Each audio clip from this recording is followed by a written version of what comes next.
सकते हैं। अगर आपने पहले से ही वेबसाइट पर रजिस्टर किया है तो यूजर आईडी, पासवर्ड और कैप्चा एंटर कीजिए और फिर लॉगिन पर क्लिक कीजिए। दूसरी तरफ अगर आप एक नए यूजर हैं तो आपका अकाउंट तैयार करने के लिए जनरल पब्लिक साइन अप पर क्लिक कीजिए। स्टार चिन्हित स्थान अनिवार्य है। आपके व्यक्तिगत विवरण जैसे आपका यूजर नेम, मोबाइल नंबर और ईमेल आईडी एंटर कीजिए।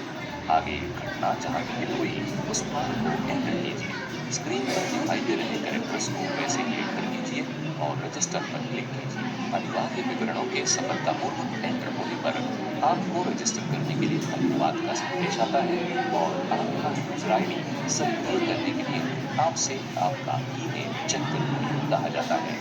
पुष्टिकरण ईमेल को ओपन कीजिए और लॉगिन आईडी लिख दीजिए। आपका अकाउंट सक्रिय करने के लिए क्लिक हियर लिंक पर क्लिक कीजिए। आपको नए पेज के लिए निर्देशित किया जाता है और 2 बार पासवर्ड एंटर करने के लिए कहा जाता है। दिखाई गई इमेज में कैप्चर लेटर्स को एंटर कीजिए और सबमिट पर क्लिक कीजिए। अब आपका अकाउंट सक्रिय हुआ है।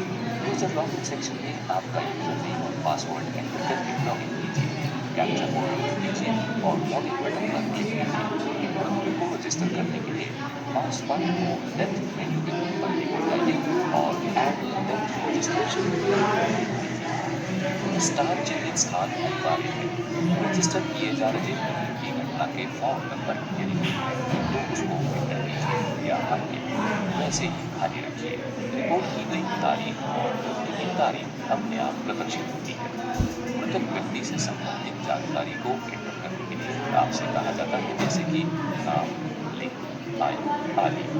मृतक के मृत्यु के समय के स्थान के पते के साथ साथ उसके स्थायी पते को एंटर कीजिए। मृत्यु के स्थान को सिलेक्ट कीजिए और पते के विवरणों को एंटर कीजिए। घटना की सूचना देने वाले व्यक्ति अर्थात घटना को रजिस्टर करने वाला व्यक्ति के बारे में भी जानकारी एंटर कीजिए और सेव पर क्लिक कीजिए। इस सेक्शन में मृतक के शहर या गांव को एंटर कीजिए और उसके धर्म और व्यवसाय को एंटर कीजिए। अन्य आवश्यक जानकारी को एंटर कीजिए। फिर रिपोर्ट फॉर्म की दूसरी कॉपी अपलोड कीजिए। प्रदान किए गए टेक्स्ट एरिया में यदि कोई रिमार्क है तो वो एंटर कीजिए और सेव पर क्लिक कीजिए। आपके द्वारा एंटर की गई जानकारी में यदि कुछ जानकारी शामिल करनी है तो एडिट बटन पर क्लिक कीजिए। इस समस्त जानकारी की जांच करने के बाद सबमिट पर क्लिक कीजिए। ऐसा करने से रजिस्ट्रेशन स्थायी होता है और संबंधित क्रमांक निर्माण होता है। यदि एप्लीकेशन फॉर्म ओपन हुआ है इस फॉर्म की प्रिंट लीजिए और एप्लीकेशन के नीचे दिए हुए पते पर समस्त आवश्यक डॉक्यूमेंट्स के साथ संबंधित रजिस्ट्रार के लिए पोस्ट द्वारा या हाथों से फॉर्म को आगे भेज दीजिए।